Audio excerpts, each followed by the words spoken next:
নিজের জন্মদিনের কেক নিজেই কেটে খেয়ে নিল। Hello everyone, welcome to Goldie's world.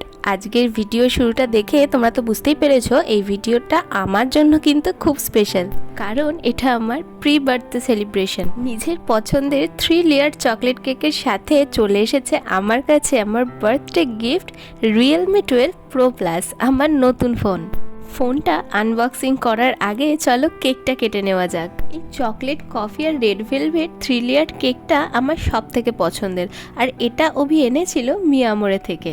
Cake কাটার পর্ব শেষ, এবার চলো নতুন ফোনটার আনবক্সিং করে ফেলা যাক। ব্যাক কভার, চার্জার, ম্যানুয়াল, সিম স্লট পিনের পরে আমার হাতে চলে আসলো আমার নতুন ফোন রিয়েলমি 12 প্রো প্লাস। এটার আরও দুটো কালার ভ্যারিয়েন্ট ছিল, ব্লু আর অরেঞ্জ, বাট আমার সাদাটা সব থেকে বেশি পছন্দ হচ্ছিল, তাই এটাই নিয়েছি। আমার ভিডিওগ্রাফি আর ফটোগ্রাফি শখ পূরণ করার জন্য এই প্রাইস রেঞ্জে এই ফোনটা কিন্তু আমার সব থেকে পছন্দ হয়েছে। নিজের জন্মদিনের কেক নিজেই কেটে খেয়ে নিল। এ কেমন জন্মদিনের গাল?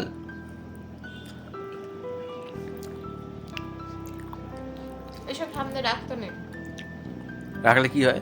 কখন হাফ পিস হয়ে যায় ম্যানেজ হয়ে বুঝতে পারি না। আচ্ছা, এইটুকু কেক যদি আমি রেখে দিই, ভাবি কালকে সে খাবো, পাবো? না, কেন? তোর মা কাইট।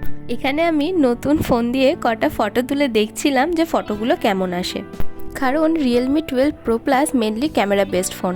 আর আমি এখানে জুমটা টেস্ট করে দেখছিলাম, কারণ এটা 120x অবধি জুম করতে পারে। তবে এই ডিভাইসটার থেকে কিন্তু একদমই আনফিল্টার্ড ফটো এবং ভিডিও ওঠে। তোমাদের যাদের একটু ফিল্টার দেওয়া ভিডিও বা ফটো পছন্দ, তাদের জন্য এই ডিভাইসটা হয়তো চয়েসেবল হবে না, তাদের জন্য ভিভোর ফোন খুব ভালো হবে। তো যাই হোক, এই ছিল আজকের ভিডিও। ভালো লাগলে অবশ্যই চ্যানেলটাকে সাবস্ক্রাইব করে দেবেন।